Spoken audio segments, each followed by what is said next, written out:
I test my audio through my listening holes. Hello, listeners. Welcome to a special edition of Phoenix Rising. This is not going to be considered one of the Phoenix logs. However, this is a very special video. So, if you're listening to this right now, first of all, thank you. Second of all, it's a bit of emotional roller coaster. I will come off as calm, cool, collected. It's been an entire year since this happened. This is the 1-year anniversary of a life-changing event. An event that almost led to my demise, my murder. Full of intrigue, full of wonder. Not really. It was an attempted carjacking at gunpoint in the middle of the city. So, sit back, relax. I'm okay. I've processed it well, but I want to, on my 1-year anniversary, talk through it.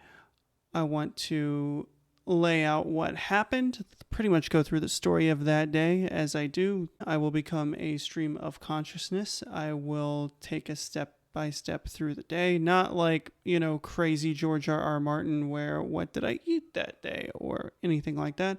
I'll hit the main points leading up to the incident itself, set the scene, talk you through the event itself, where I was taken to for choice of hospital, which was absolutely ridiculous and terrifying, and then talk about the case itself, what was asked of me, because there was a very specific thing that was asked of me, and I'm glad I have the knowledge I have, because that would have been a very stupid move to make.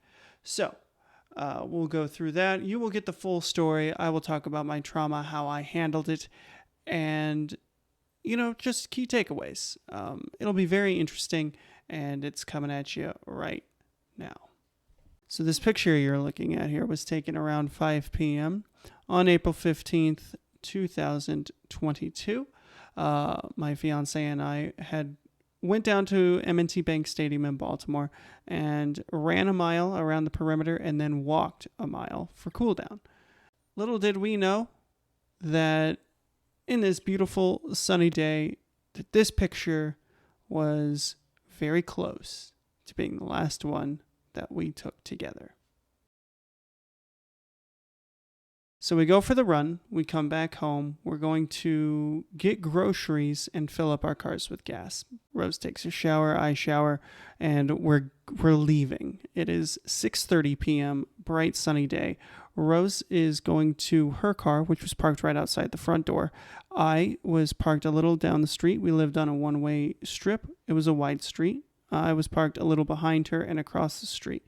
There was a gap in between two buildings, and I walked over to my car, and we noticed right as we walked outside that there was a guy walking on the sidewalk opposite, so the side of where my car was parked, and he was wearing a balaclava. Now, since COVID, it didn't really register that someone's wearing a balaclava face mask in a sunny 70-degree day.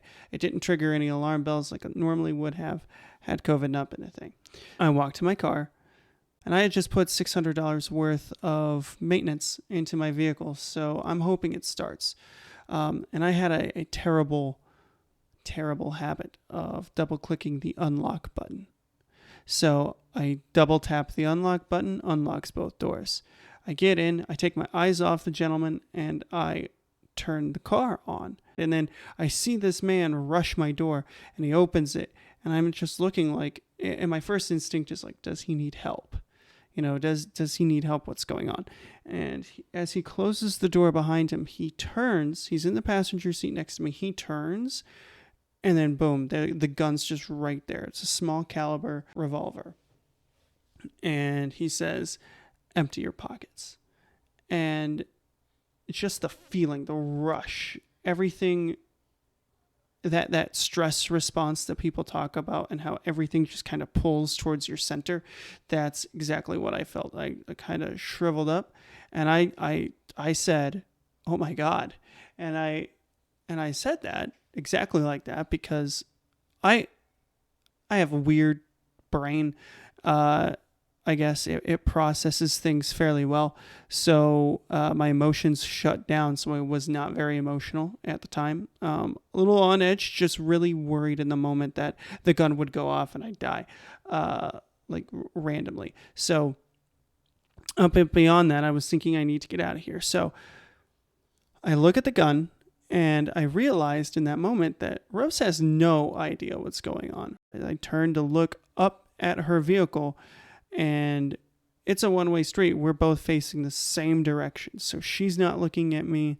She can't see that someone's in my vehicle or anything like that. And the guy, when he got in, I do vaguely remember this. He turned the radio off, which was actually serendipitous, because Rose tried to call me. She wanted to see what gas station we were going to go to, because we were going to carpool to a gas station, then come back.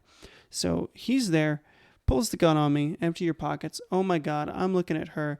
And then he screams, do it. And he calls me the N-word. So I look at him and he has the gun pointed in between my eyes, just straight up to my forehead. And he pulls my phone out of my pocket. My hands are up in the air.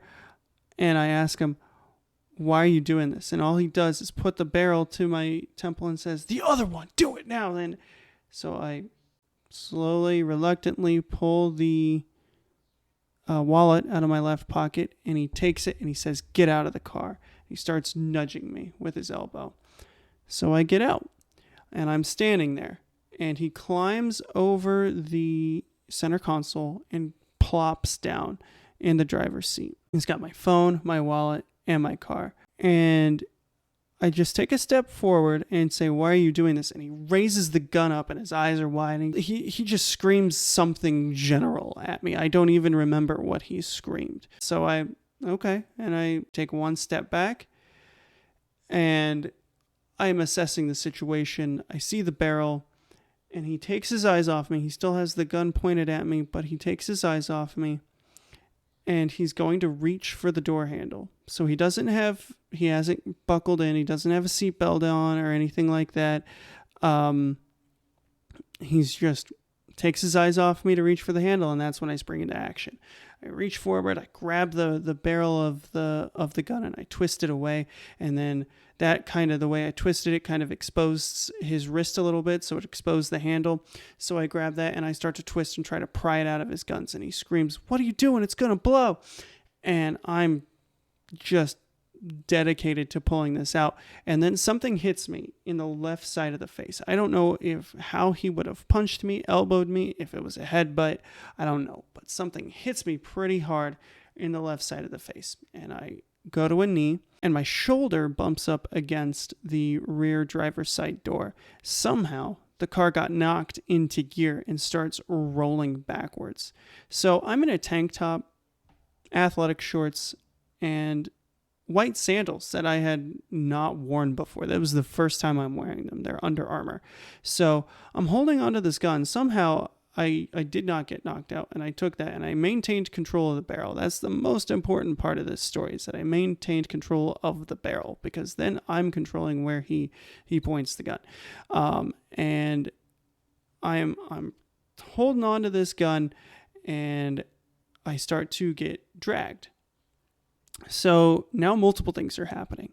I am trying to keep my feet out from underneath the wheel, because the last thing I need is my ankle to get crushed or my foot to get crushed, and then him to drive off and really just mangle me. So I'm keeping my legs straight in parallel with the vehicle, and I'm getting dragged. So I'm maneuvering. I'm trying to keep my body from getting too scratched up, too torn apart, and maintain control of the barrel. That's the main thing. So I'm getting dragged, and it's tearing me up. I was dragged 15 feet across the asphalt, and so he's sitting in the driver's side door, and at this point he's turned sideways. So imagine that you're looking at the steering wheel and just turn to the left, and now the steering wheel is at your right shoulder, and that's exactly how he was positioned, staring down, like leaned over, fighting with me as I was laying on my back. He's trying to I'm trying to get the gun from him, and he's trying to shoot me. So I have a hold of the barrel, and he kicks my left arm. He kicks my hand that's holding the barrel away. He kicks my arm away. And then he grabs the gun with, like, the handle with both hands. So he takes his left hand, wraps it around the handle, and starts to pull his hand down towards me. So the gun, as I'm looking up, the barrel is being twisted towards my head. So I just start screaming, no, no, no, hoping that my neighbors will come out, screaming at the top of my lungs. Little did I know that no one was there. They all had decided to go to the Orioles game, which is just a 6-7 minute walk from where we used to live. So really, the only people at the street is me and Rose. And she's trying to call me. She's wondering why I'm not answering. And while this whole thing's going on, she had looked back and saw me standing there. And then she looks back and sees me on the ground and my car rolling backwards. And she's like, what the hell? So she is about to get out. Switch back to me. I'm screaming no. I'm just trying to make as much noise as possible to get someone's attention. And the gun is being twisted down towards me. I reach up the last second, grab the barrel again, pull my head to the right as I pull the gun to the left, and then pop, gun goes off. So I narrowly avoided death. It went off right next to my head, and it was either a 22 or some smaller caliber. I want to say it was a 22 because it sounded like just a crack, like a and that's kind of the sound that a 22 makes. For anyone who is interested, I grew up with guns, so I'm very aware of what they sound like. If it was a 9mm or a 45, I'd be deaf in my left ear, bar none. Anyways, so gun goes off, and I pull into a ball at this point because I start getting pulled under, like it feels like I'm getting pulled under the door. And I roll into a ball. I go really tight and just curl into a ball, and I still have the barrel. So the barrel's completely twisted off to the left. And I do like this quick head to toe check to see if anything's off. I know if you get shot, it's going to kill your nerve endings. So I didn't feel anything, but I wanted to make sure I didn't get hit if there was any way possible. I can't sense any minute changes in my body. So I'm like, wrap this up, then check it out. And so what I did is I just rolled back, pulled him out of the driver's seat, and then got up on my knees and cranked that pistol out of his hand. And at that point, Rose comes up and says, "Who the fuck are you?" And the gun comes out, and he runs. He's just gone.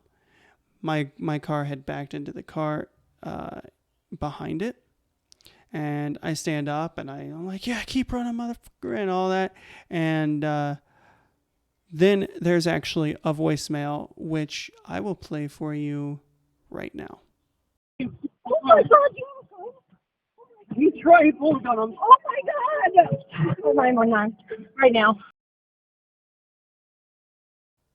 So Rose says, oh, my God, I'm calling 911 right now. I turn and look and see my car up against the other vehicle, and then I reach up, and because I'm tasting copper in my mouth, so I reach up and I feel that there's a big split in my lip, and the blood's just gushing out of my lip, and I just go, hey, can you see my tooth? And she's like, yeah, I think it's split. I'm like, okay, he split me, I'm gonna need stitches. So then my mindset is the car, and I look and I see it's up against the thing, and I say, and I just walk. I have his pistol in my hand, and I just walk over to my vehicle, and I get in the car. I have no sense of like, don't get blood on my handle, because I mean, there was a giant red smear where I gripped the handle and opened it, and I have a white car, by the way, a white SUV. So I open the door, I sit down in the driver's seat. I don't know what to do with the gun, so I set it down facing away from me in between my legs in the driver's seat, close the door, put the car into gear, drive it up off the vehicle behind me, park it, turn it off, get out, leave my wallet. I have my phone and my keys, but I leave my wallet. And actually, for a period of time, I thought he had the wallet, which was kind of terrifying. We'll get into that a little bit later, but wound up leaving it in the car, got out, walked 2 rows. She's on the phone with the cops, and then I'm just like, well, let me check to see if my car has any damage. Neither my car nor the car behind me that I bumped into had any damage whatsoever, and I was like, okay, great. So we go inside. Rose is like, hey, they'll be here soon. And I just sit down. I drop my keys. We walk in the house. I drop my keys just straight on the floor, kick my shoes off. I set the gun on the coffee table. And then I go and sit down on the edge of our lounge. And I just grab a tissue from the table right next to the lounge, and I just hold it up to my mouth, and I just sit there. Rose is asking me if I'm okay. She's asking me a bunch of questions. The next little bits of blur, because they were there in about 10 minutes. It took them to get there. And cop comes in. They were a few houses down. They got the wrong address, amazingly. So they come in. First thing the guy says to me is that your gun? And I say, no. They're like, that's his. And I'm just like, they acted so shocked that I disarmed him. And I'm just like, yeah. And they're like, okay, well, we'll get that in there for evidence. These guys aren't even using any gloves. They just handling it without anything. And that's, my fingerprints were probably all over that thing. But anyways, they come in, they're asking me questions. I told them the same story, gave them the same description of the guy. I told them the same exact thing probably 5 times in 20 minutes to multiple people, the officers. Then they took me outside to get my vitals as we waited for it wasn't an ambulance. It was just like an emergency van. It was like a van just equipped to treat people with injuries. So then they put me in there, and what's funny is, before I get to the next bit, is I'm out there and they ask me what happened, and they ask Rose what happened, and she seems really flustered. I'm just very calm, giving answers, and it's probably shock, at that point, but that's how I've always reacted. I'm just eerily calm when shit goes down. Like, whatever it is, whether it's been a car accident or anything like that, when stuff happens, my emotions shut down, and I just see what's happening and react, and it feels like I know what to do. I feel like it's a rare quality. I probably was made to be like a cop or an EMT or something like that, and I wound up just not doing it. But I digress. We're out there, and Rose seems totally flustered. I'm totally fine. And I just look at her and I'm like, hey, are you okay? Just breathe. It's fine. It's over. We just are going to talk to these guys and get treated. I get put in the back of this van and taken to a hospital called Sinai. That's spelled Sinai. It's in the middle of Baltimore, and it is in the middle of the ghetto, heart of the ghetto. Very rundown area that it's in. The gate for the parking garage doesn't even work. It's just stuck open. So anybody at any point could just walk in there and be waiting for you in the parking garage. So I get taken to this hospital in the middle of the ghetto. I tell the story to the guy who comes to stitch up my lip. He's like, so what happened? I'm sure he has like a really boring day, because he starts like getting excited when I'm telling him about this whole story about getting dragged and disarming this guy who's trying to take my stuff. And he's just like, this is crazy. This is awesome. And he's looking at her, at Rose. She's in the room with me. And he's like, you saw this? And she's like, yeah, I didn't see it, but I was right there. Like, he's just like, wow, that's crazy. And so he stitched me up and he left. He gave me praise. And then I got treated for all the wounds on my back. And just it's at this point that everything's starting to set in, and I'm getting pain in my ribs, and I'm getting pain in my hip. I have SI joint dysfunction that I had solved up to that point, but it come back, and it was a really gnarly incident that I had to rehab. I had to do some self rehab for some time, but so I get treated for those two main things, and then the cops come, and the two detectives assigned to the case, and they are wanting to talk to me about the whole thing.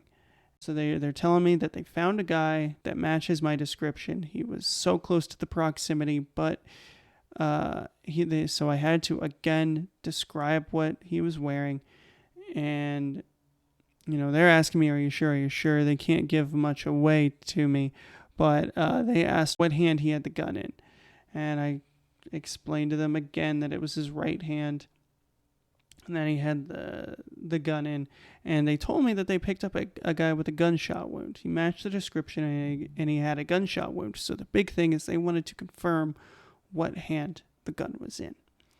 And I'm telling them it's the right hand, and they're kind of acting, just from the facial expressions, the way they're reacting, they're acting like that's not what they want to hear. And I'm just like, don't know what to tell you, that's what happened. So take Rose out in the hallway and then question her separately.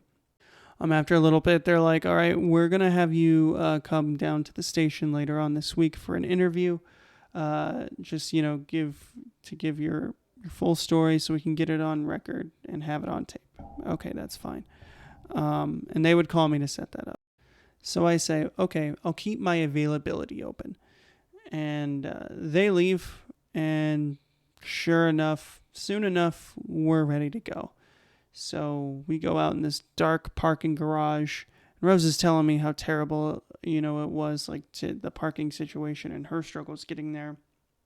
So we and it doesn't fully set in until we pull out, and it's just people riding around on dirt bikes through the streets, like motorized dirt bikes through the streets, and people coming and going every which way.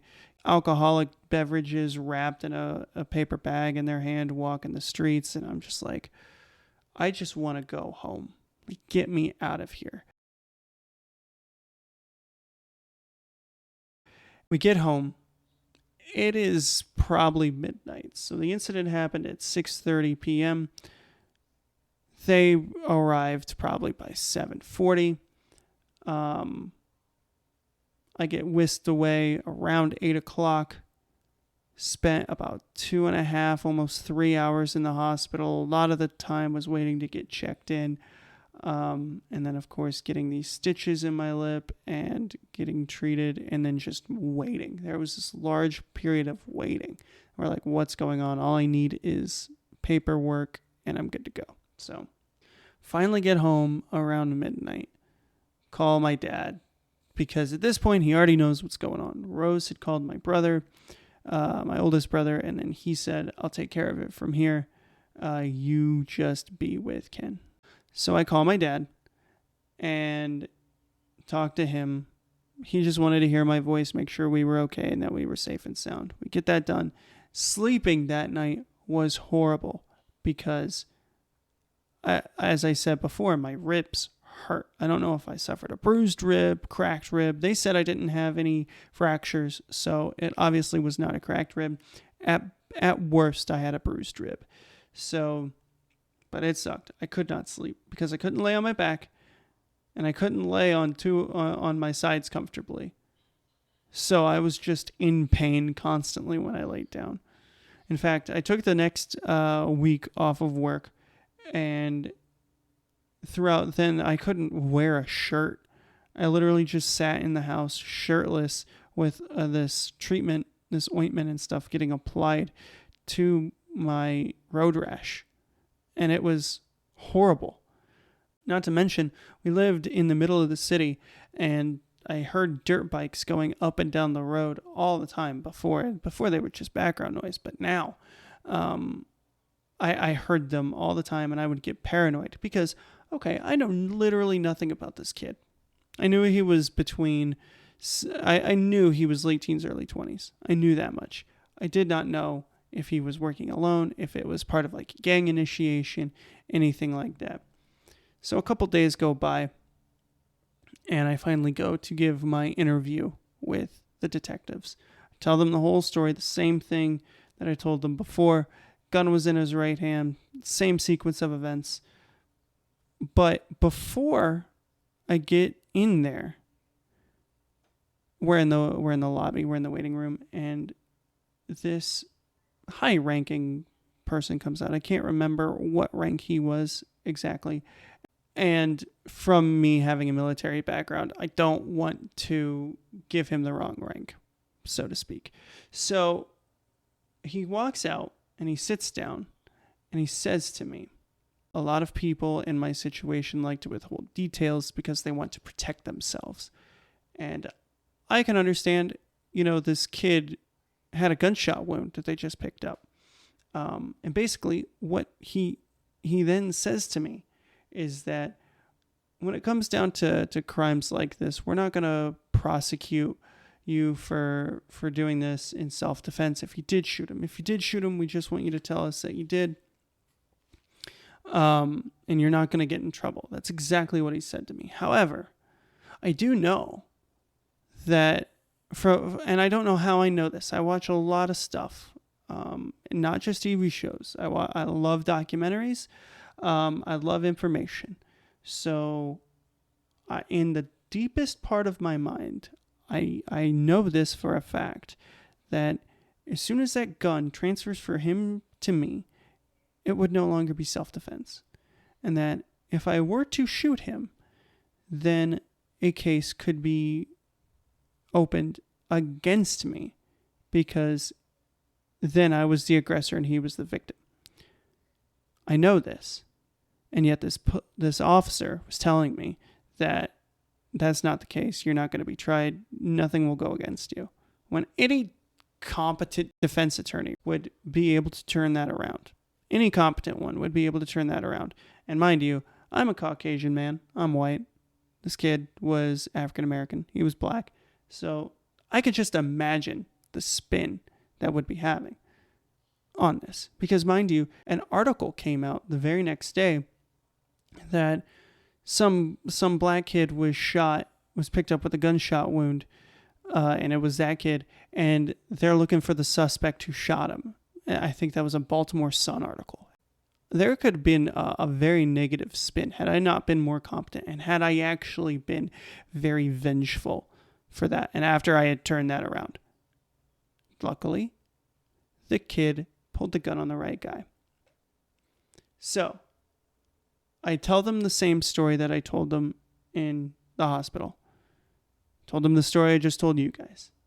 And what I made sure to really convey to them through that interview, in addition to the story that I told, is I just really hoped that he was okay. Turns out it was a 17-year-old kid.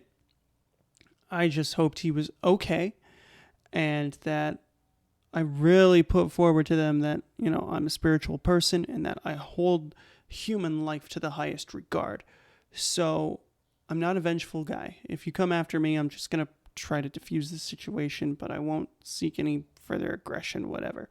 And that's what I did. I diffused the situation and then let it ride, figure it out from there. But then they're, trying to tell me to say that I shot him, and I didn't shoot him. And they're trying to figure out how the gun went off, and how it shot him. How he wound up getting shot, if it is him. So I have reasonable doubt to believe that the guy that they picked up is not the guy. Because, again, the way that the gun went off, there's no way that he got hit, in my mind. But they're telling me, this is the guy, we're 99% certain of it.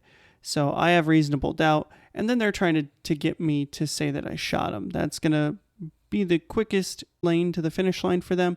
And that's what they're going to want. So they wanted me to lie. I'm not a liar. Not to mention, I have the highest regard for human life, and I just want the kid to get a second chance. That's all that I was saying in addition to that. They offer me a bottle of water. I take it, and then they're like, well, you're free to go. There's nothing much to add. We'll be in touch if we need to. So I don't hear anything for like 3 or 4 months.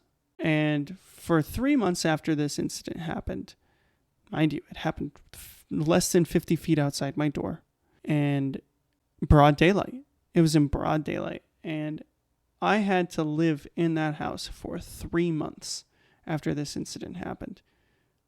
Because at first we were thinking about buying, because this literally happened right as gas raised, right as rent raised. Rent, like the week before this happened, rent everywhere skyrocketed by like $600 for a lot of people in that time frame. And I was thinking, gosh, I'm glad we have good landlords and that I'm not going to have to move. So I had to deal with that. I literally, the worst thing that actually happened, one of the hardest parts of this whole journey from the trauma aspect, was having to go to work, having to get into my car and drive. Now, I didn't even feel safe walking. This is the funniest part of this whole thing, is that there was an attempted carjacking. Someone just saw an opportunity to take my vehicle, and they thought I'd be a chump and give it up. And then instead of walking to work, like I had been doing. I currently work 3 blocks from where this happened. I could walk to where it happened every single day. Currently, as I record and put this video up, that's currently the situation. But I instead of continuing to walk to work after this happened, I insisted on driving. I had thought, remember, I said I wasn't sure if it was a gang initiation or if it was someone working alone or what. Now, if it is a gang initiation, what's he going to say? That some scrub, disarmed him and he ran away? Or no, they're not going to do that. So I wasn't sure if he was going to hold a personal vendetta and try to get retaliation. I wasn't sure how it was going to shake out. And I wasn't feeling comfortable in showing my face around the area. Again, happened right outside my front door. So I made the path to and from where I was visible as short as possible, and the drive was only 2 minutes to work. Fine. But that's how I had to live for 3 months, 90 days after it happened. It happened April 15th, 2022. We moved. Move-in day to where we currently live was July 15th, 2022. So it was the exact 3-month anniversary that had happened that we moved into our new place. So we get the move completed, and I'm thinking I haven't heard anything from the detectives for a while. I haven't heard anything from anyone on any follow-up. It's probably not the guy. I didn't corroborate. He's probably gone, and I don't have to worry about it anymore. Wrong. I get a phone call from an assistant state's attorney who wants to talk to me about the upcoming case. They have what they felt was enough evidence to prosecute, and the state's going to prosecute them, and they're asking for me to testify. And I'm just like, well, I don't want to take this to court. They're like, what do you mean? And then I'm telling them that I have reasonable doubt. I don't think the guy that they have is him. Because mind you, I haven't had any contact with them since I have had the interview. At this point, it's been 4 months and I haven't heard anything, any way, shape, or form. So my guess is they probably realized that I wasn't going to lie. I wasn't going to play ball. I wasn't going to get them what they wanted. So they're going to leave me in the dark. Maybe that's how it works. I don't know. That's my assumption. If you do know how the process works, please leave a comment down below and let me know. I'd love to have that answered. Although most likely it varies from person to person and force to force, precinct to precinct, probably a culture thing. So I have reasonable doubt. They're going to prosecute. They're trying to gauge how I feel. And I, again, explain my reasoning for not wanting to go ahead with it. So they say they'll be in contact. And I say, okay, I will just be in touch and be available. This was probably July or August that they had reached out initially for this. And a couple months goes by, and I get contacted again. And my case has been transferred to someone else. I'm just like, okay, that person quit.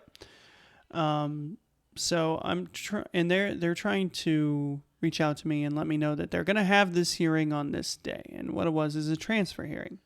Transfer hearing is when someone's right on the edge of becoming an adult, and depending on the type of crime that person commits, they can either be tried as an adult or tried as a minor. And that's what the transfer hearing is going to be. Or that's what it was going to be, rather.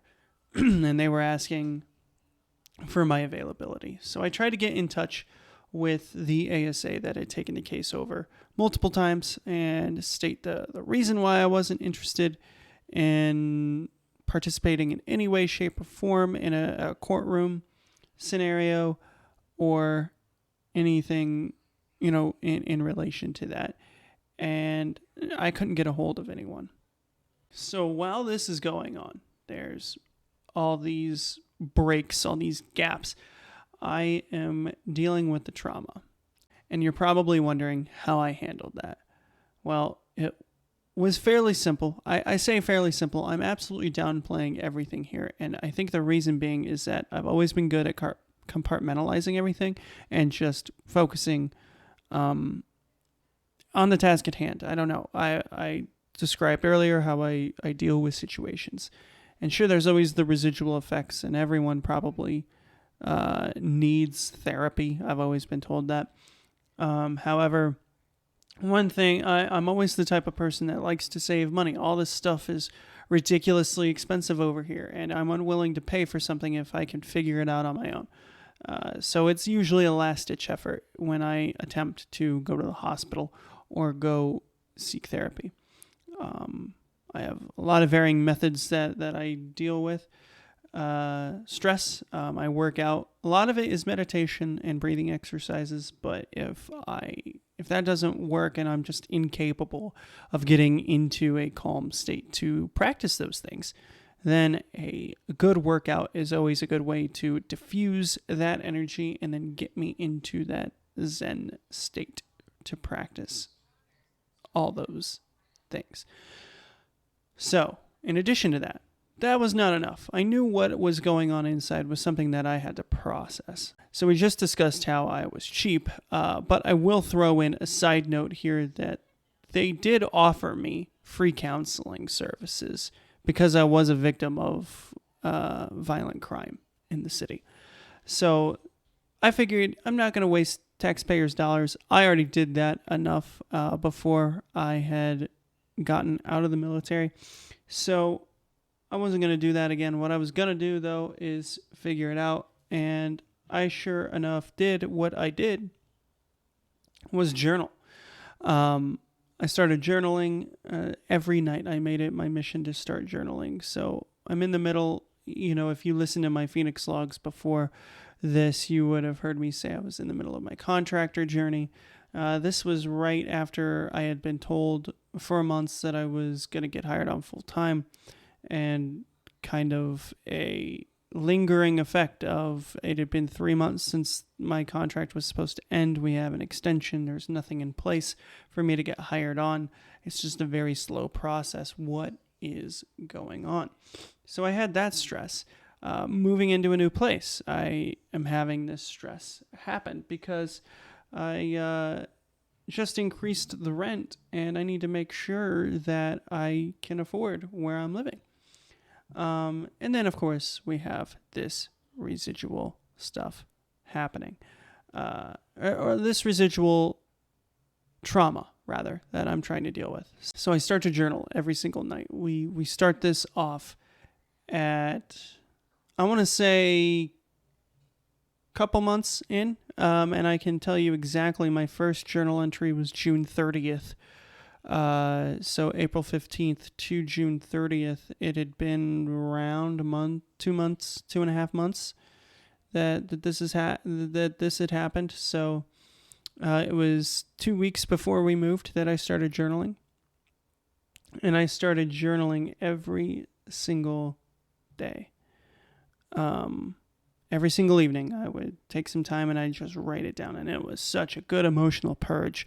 Like, the only other thing that purges my emotions like this is working out or crying. Like, those three things are so good. And after I, talk to family and stuff, and I have family members that go to therapy, and they were kind of actually urging me to do that. Urging me to go to therapy, that is. I told them what I had started to do instead, and they're like, that's actually a really good method at dealing with that stuff. That's what my therapist tells me to do sometimes. So ever since June of last year, I've been a journaler. These days, I don't journal every single day.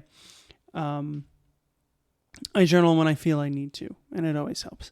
Always helps to put things into perspective, and then I can go back and kind of read and see a linear line in my thought process, and when certain ideas pop into my head and how I follow those ideas and how they transform. It's actually very amazing. I think it's a lost art in today's day and age.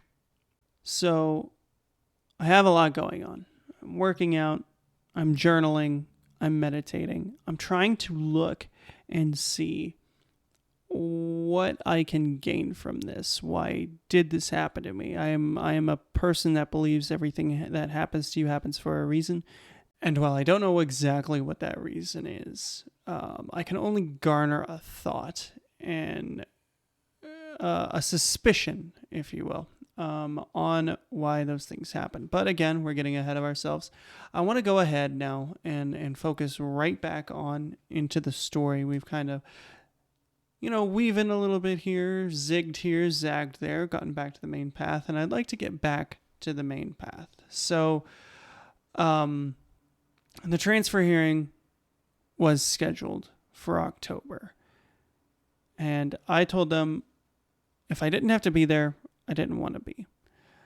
And it took them until 4 days before the actual hearing was supposed to happen before they called me. And I actually got to speak to someone directly, and they apologized and said the case had been handed off multiple times, and things had gotten lost in the shuffle. Like, thanks, guys. This must be of great importance to you. So I get a phone call a couple days before, and they're saying that the case had been handed off multiple times, and they're trying to garner some more insight into the notes that they saw on the case file. And they had seen that I didn't want to take it to court, so they kind of asked why. So I reiterated for this man who called me on the phone. I told him that, same thing that I told them before, that I hold human life to the highest degree, and I don't know that they even have the right guy, and even if it is the right guy, I'm leaning towards forgiving him just because I don't know what led him down this path. And if he is 17 and it is him, then he's young. And I know a lot of people told me leading up to this decision that he's an adult, he made an adult choice, he should know better.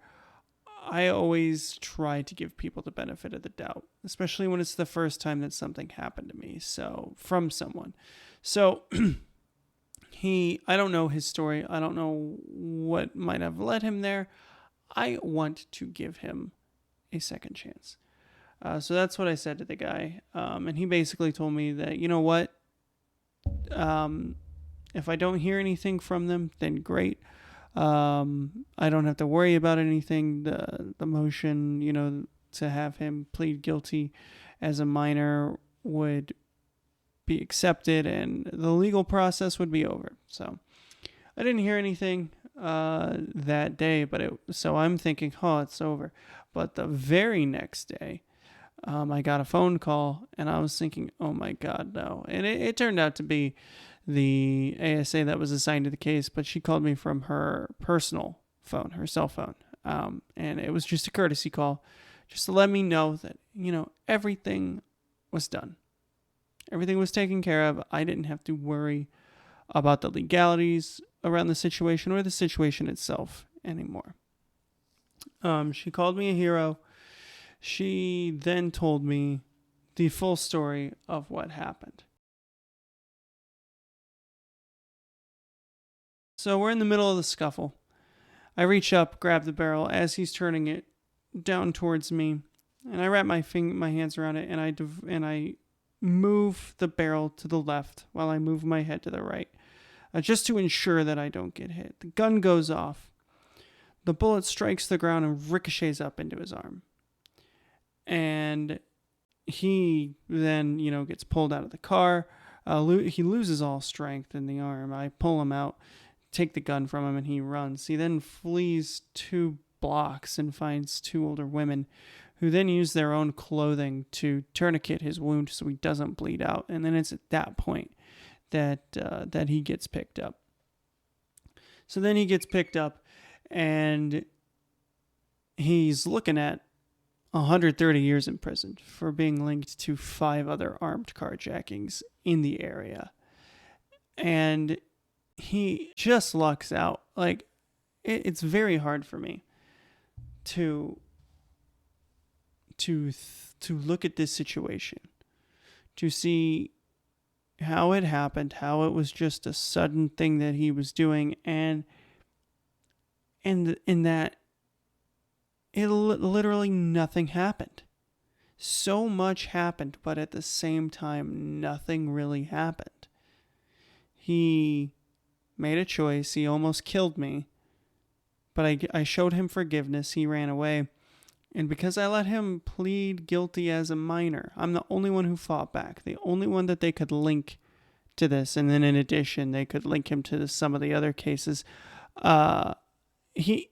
Because I had no reason to want to go after his head.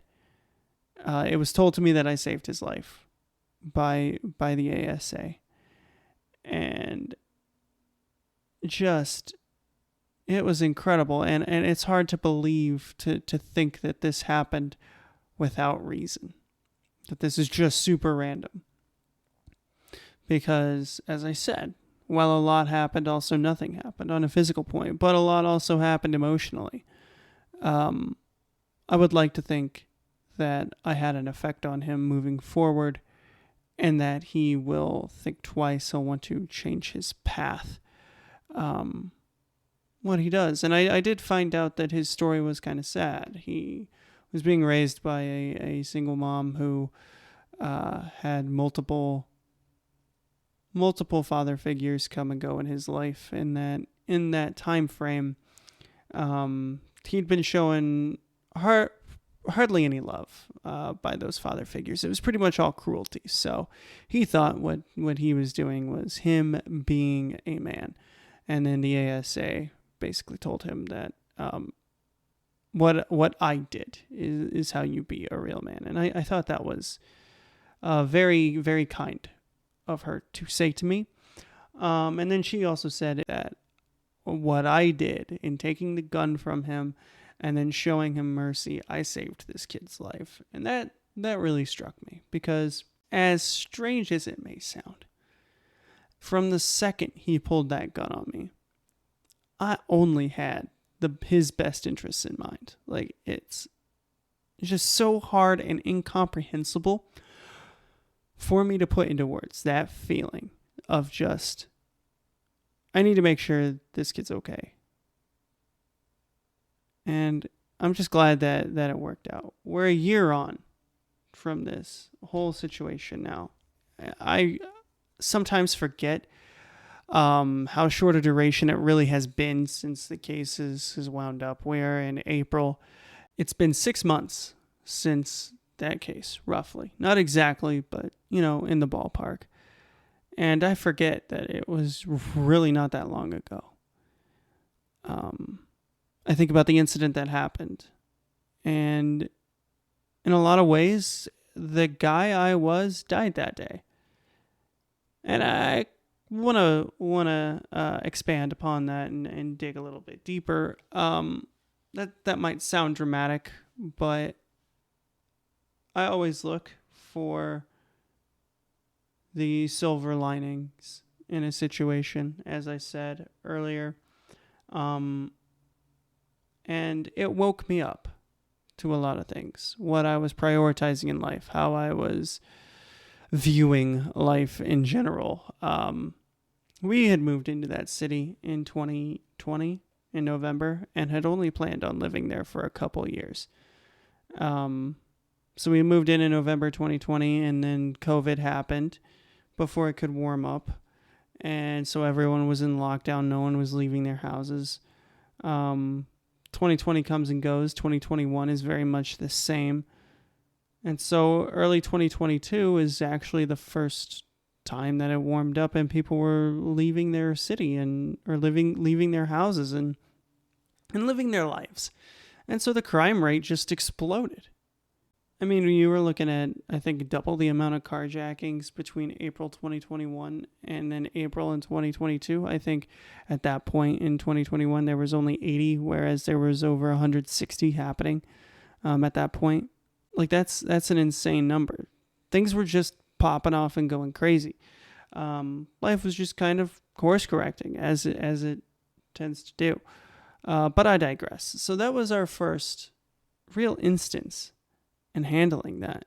And we had only planned on living there for a couple of years. And when that happened, I was really set in like, okay, we're making enough money now where we're living well within our means. And we could stay here another 2 years and then buy a house in cash. And that was the plan. And then this happened. And it was a good reminder that no, you're not safe here. Because, you can lay there at night and hear gunshots going off and it sounds so far away. You're like, it would never happen to me. And then it does happen to you. And it happens so fast. And it takes you by surprise and you're just in the moment. One moment everything is okay, and then all of a sudden you got a gun in your face and you're being told to give them everything. And, a lot of people can say what they want to say. If someone did that, I'd do this. And there were people, there's been reactions. People have a tendency to go one way or the other. Some people will call me a hero. You're a hero for what you did. I don't know that I'm necessarily a hero for that. I really didn't want to deal with the situation, and I took care of the situation. So, I guess that's a form of dealing with it. So I did handle it that way. But then people also on the other spectrum, on the other side of the spectrum, rather, they want to say, yeah, I'm a fool for doing what I did. It was an unnecessary risk. You should have just given him the car. To that, just like I don't think I'm a hero, I also don't think I'm stupid, because you hear all the time about people complying and getting shot anyway, so they don't call the cops. So I don't think he wanted to hurt me, looking back, and maybe that's why I didn't shoot him. I gave him plenty of chances, asking questions, taking a step towards him that one time. If he wanted me dead, he would have pulled the trigger then, or if he thought he was really in danger.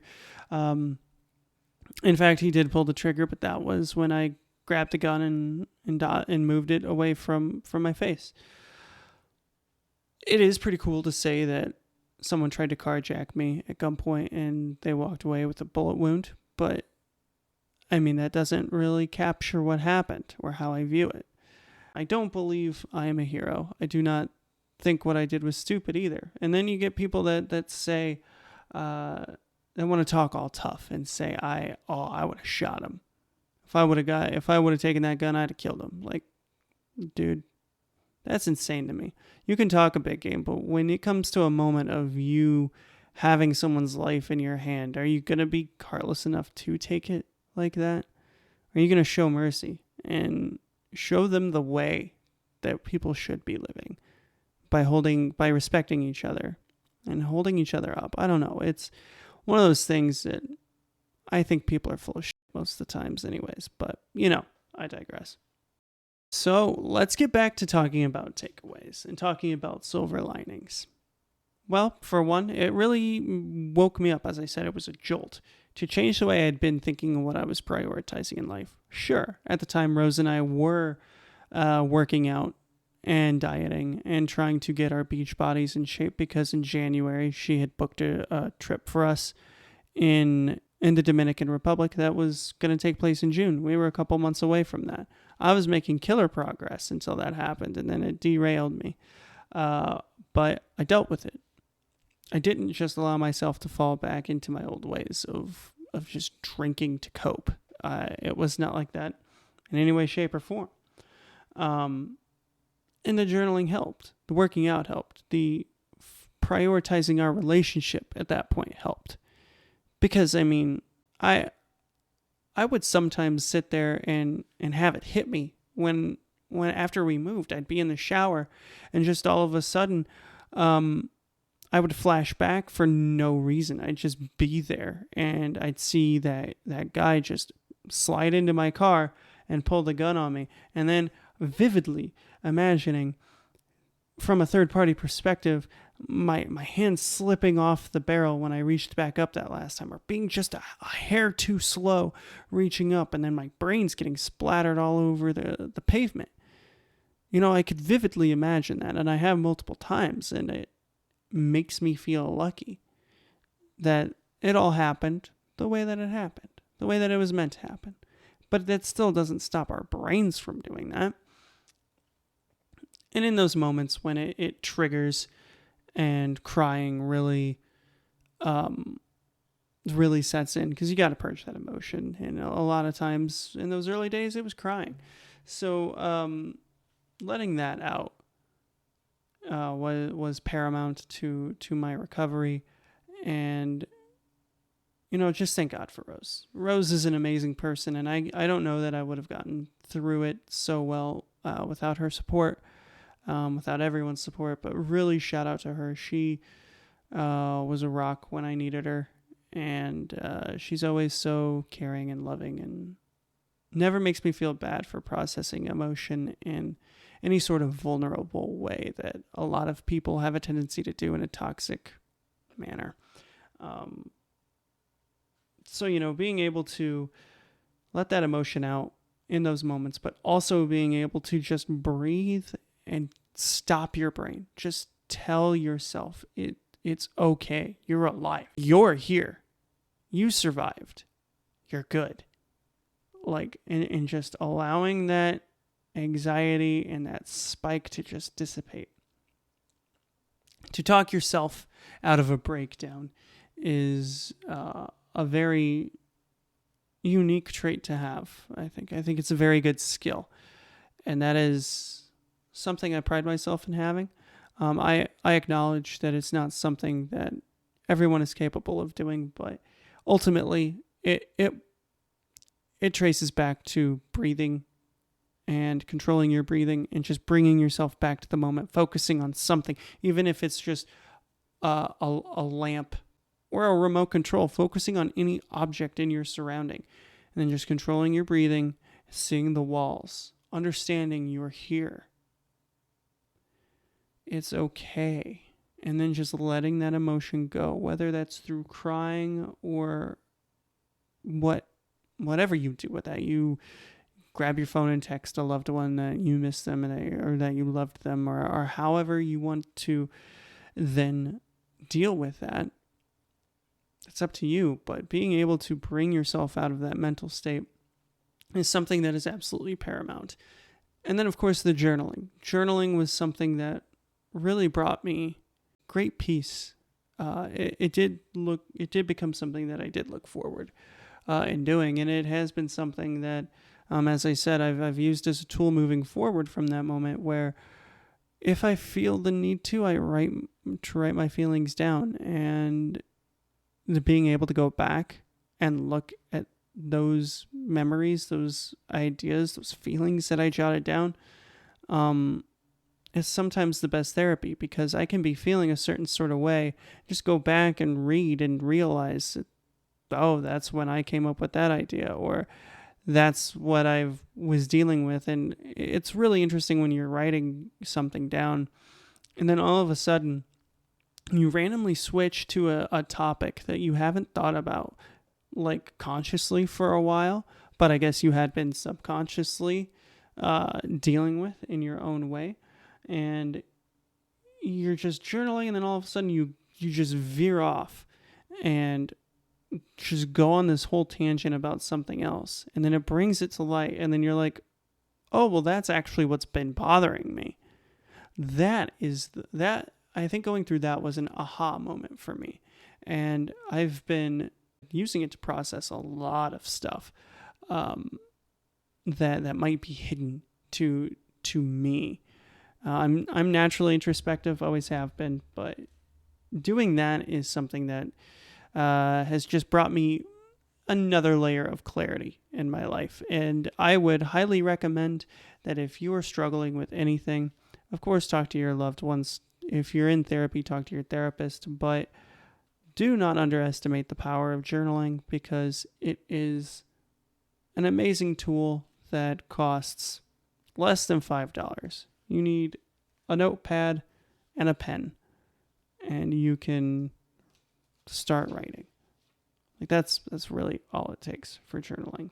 But to get back to life being put into perspective for me, it was this moment that decided to make me stop dragging my feet and get an engagement ring. I had been on the fence about it. I wanted to save up a little bit more money first, but because I had just become debt free like a month or two prior, and I really wanted to save up a little bit more just so I could comfortably get this ring. And I wasn't sure if I'd get it in time to propose in the Dominican Republic, but I wound up proposing, got the ring.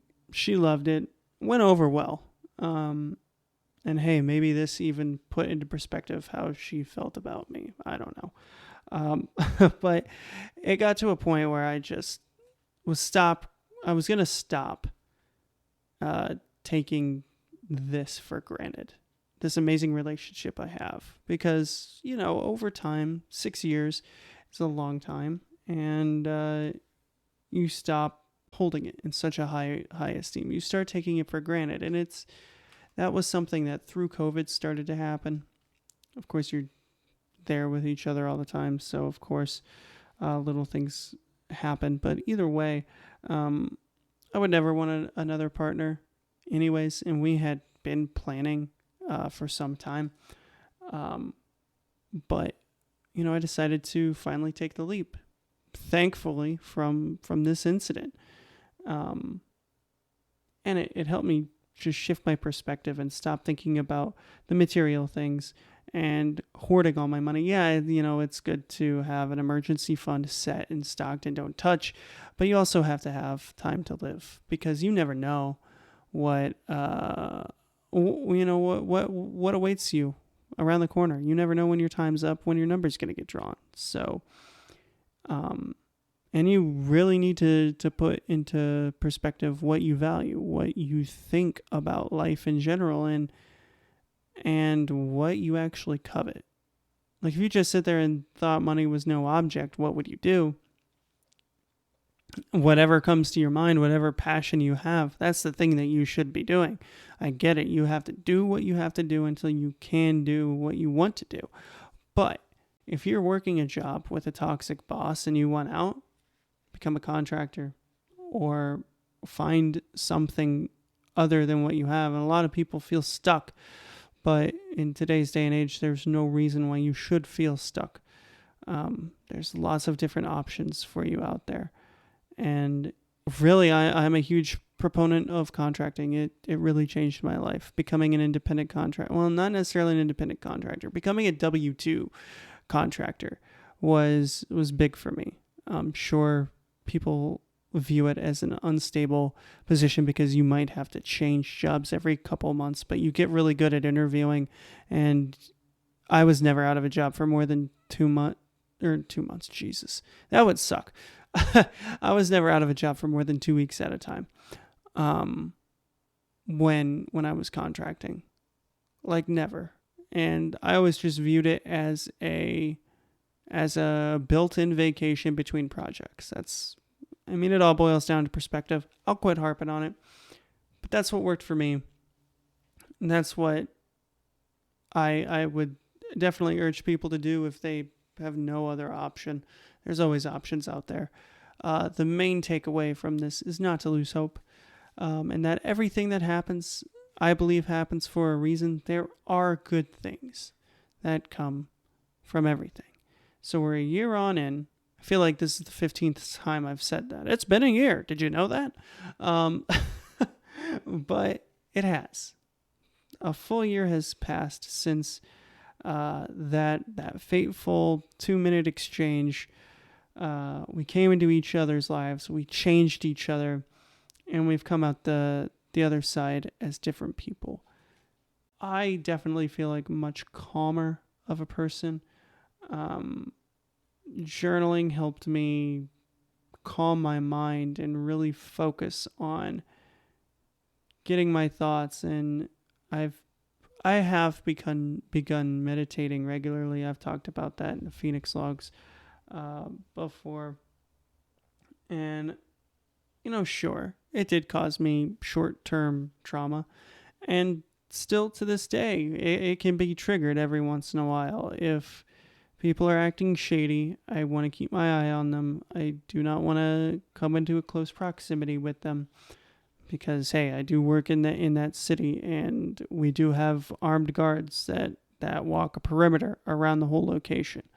Someone was actually assaulted out there. It's a thing. You got tweakers unsteady on their feet, out on the sidewalk right across the street. It's sometimes a dangerous place, but you just keep your wits about you and you tell security if something's awry. Somehow, I say all these things, and there really is positivity I'm trying to spread out of this, but really what I'm coming across to is that I process things fairly well. And if you need help, don't hesitate to reach out to someone for that help. It is always worth it. And do not lose hope.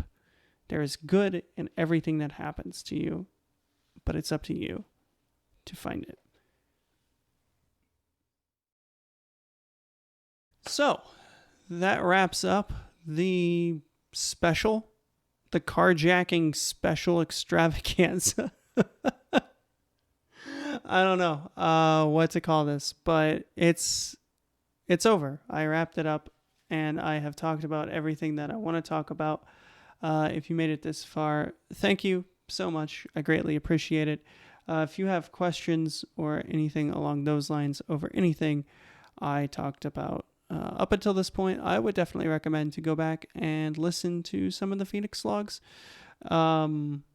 because I definitely cover certain topics in here that I've touched on before, and vice versa. I kind of really go deeper in the Phoenix Logs. I say that, I might not. I have a tendency to become a stream of consciousness when recording these things. But either way, it would be of benefit to listen to those as well for more perspective on who I am as a person and how I view things, what I've gone through in my journey to lead me to this point. It's all covered there. So thank you for sticking with me throughout this.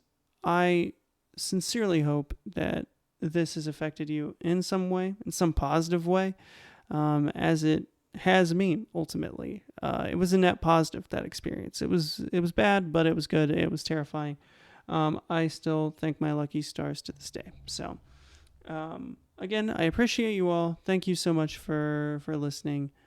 And I'll see you in the next Phoenix Log, guys. This isn't a Phoenix Log, but the next video I put up will be a Phoenix Log, and it will be covering, well, I'll keep that a surprise. Thank you so much for sticking around, and you all have a good one.